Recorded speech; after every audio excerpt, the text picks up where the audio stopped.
Quelques 20 millions de dollars américains ont été blanchis par l'intermédiaire de banques dominicaines pour financer l'assassinat du président Jovenel Moïse, a révélé l'avocat dominicain José Manuel Patin.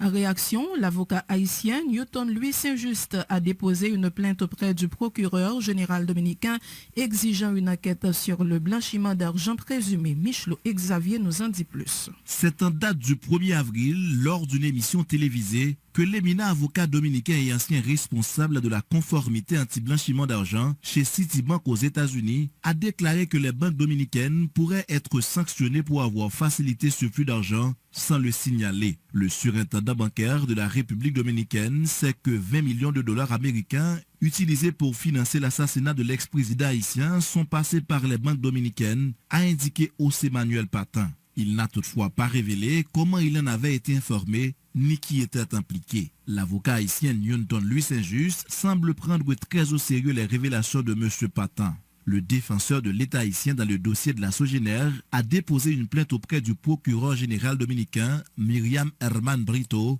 pour exiger l'ouverture d'une enquête. Nous écrit procureur général de la République dominicaine qui est responsable de tout parquet, tout ça, le fiscalia, nous mandons pour les ouvrir une enquête sous révélation ça et nous faire connaître de bagailles. Par exemple, gagner déjà le territoire dominicain qui était déjà utilisé pour assassiner Jovenel Moïse. C'est le dernier point de transit que les criminels ont été utilisés pour venir en Haïti venir assassiner Jovenel Moïse. Déjà, le territoire dominicain était utilisé, justice dominicaine était compétent pour assassinat.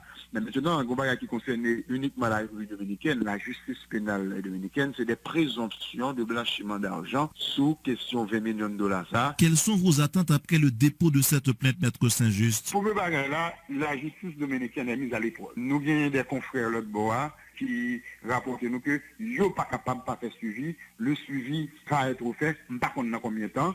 Mais entre-temps, nous avons l'autre action qui va poser en République dominicaine et dans tout système international là, parce que question blanchiment, il n'y a pas de jouer. Ça va faire nous qui sentir nous plus fiers, si autorité nous, qui prend la cœur et qui fait ça que nous devons faire, et bien la lumière sur le fait, une simple lettre suffit envoyer à GAFIC pour que toute information soit disponible pour que l'enquête là avance. Newton Louis Saint-Just en profite pour dénoncer le silence des autorités haïtiennes qui n'ont pas encore réagi à ces importantes révélations, lesquelles pourraient, selon lui, aider à l'enquête visant à faire la lumière sur l'assassinat odieux du 58e président haïtien. Nous, Ariel Henry, parlé 2 fois sur guerre en Ukraine, mais ça va passer dans le dossier, ça va intéresser. Si vous quand même vous, et les policiers, nous, là, le gouvernement pour Américains, là, le fait.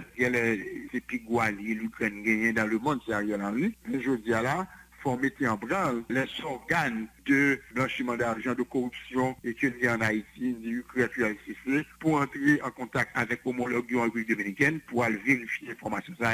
Ça, c'est la mission de M. Ariel Henry. L'homme de loi, qui continue d'exiger le rapport de la DCPJ autour de cette affaire, dénonce la lenteur enregistrée dans le cadre de l'instruction du dossier au niveau de la justice haïtienne. Michelot Xavier, Vision 2000. Merci Michelot Xavier, l'avocat de l'État haïtien dans le dossier de la Sogénère. Newton Saint-Just admet qu'il y ait des avancées dans la procédure de l'enquête sur l'assassinat du président Jovenel Moïse, avec notamment l'arrestation de plusieurs suspects. Cependant, il déplore que le dossier traîne aux États-Unis d'Amérique compte tenu du fait que les principaux responsables ne sont toujours pas poursuivis. Maître Saint-Just souhaite que l'enquête de la justice américaine prenne en compte tous ceux qui sont accusés dans ce dossier. Les explications de Maître Newton Saint-Just au micro de Michelot Xavier. Nous, il y a pas arrêté, on a pris des coupables, son procédure qui n'a pas avancé, mais son procédure qui est vraiment incomplète aux États-Unis, parce que les principaux responsables américains dans le dossier, ça, nous pouvons parler de Arcangel Pretel, ou bien Antonio Intriago, c'est mon qui était planifié et comme aux États-Unis. Antonio Intriago, 3 semaines avant Jovenel Moïse, il était venu dans le pays, il était même à l'ambassade américaine pour aller expliquer aux Aldes faire. Maintenant, il faut une explication sur ça. Arcangel Pretel, il était dit très clairement avec Colombie que présence en Haïti, le gouvernement américain au courant de tout ça, que ils viennent faire maintenant, il faut une enquête qui détermine si ça, c'est vrai. D'autant plus que FBI attendait à Candial Britel avec Antonio Triago, il n'y a pas de côté au passé, alors que la justice américaine était capable d'aller en République dominicaine et Jamaïque, à chercher John Joel Joseph, à chercher Jean, ou à chercher Palacios, et puis à Candial Britel ensemble avec Triago, en bas Ventula, en bas Mayo, bien que nous connaissons que à Candial Britel, son agent CIA, il travaille pour CIA, il travaille pour DIA, dans la bataille que vous avez menée contre FARC. Est-ce que c'est caché ou protégé pour le service rendu? Son dossier qui demande qu'il faut que les dirigeants aient un caractère, il faut que les gens qui connaissent. Palacios, qui est présenté dans le cadre dossier comme un suspect clé, lui plaidé non coupable, avocat plaidé non coupable devant la justice américaine, donc qui j'ai même ou apprendre ça.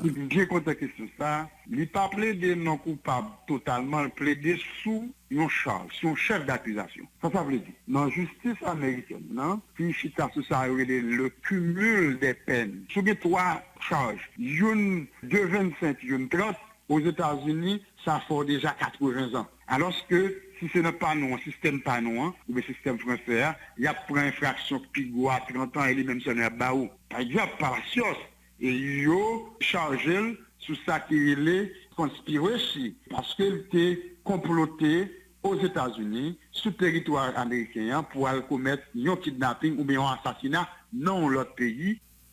De l'actualité également, arrêté le 22 mars dernier à Pétionville par des agents du Bureau de lutte contre le trafic de stupéfiants, Jean-Eliobert Jasmin, dit Eddie One, a été extradé jeudi aux États-Unis dans le cadre de l'exécution d'un mandat d'arrêt international le visant pour trafic de cocaïne, déjà condamné pour trafic de drogue, puis libéré par la justice américaine sous l'administration de l'ancien président Jean-Bertrand Aristide. Le narcotrafiquant de 59 ans a été de nouveau amené chez l'oncle Sam pour faire face à de nouvelles accusations de trafic de stupéfiants devant un tribunal fédéral de Milwaukee dans l'État de Wisconsin. Selon le Miami Herald, Eddie One est accusé d'avoir comploté avec 2 policiers haïtiens pour faire passer de la cocaïne en provenance de la Colombie via Haïti, la République dominicaine et les Bahamas pour enfin arriver aux États-Unis, rapporte le journal floridien. Il est très connu du système antidrogue américain pour avoir été arrêté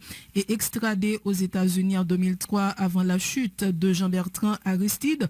En 2004, il avait plaidé coupable devant le tribunal fédéral de Miami pour complot dans l'importation de cocaïne aux États-Unis.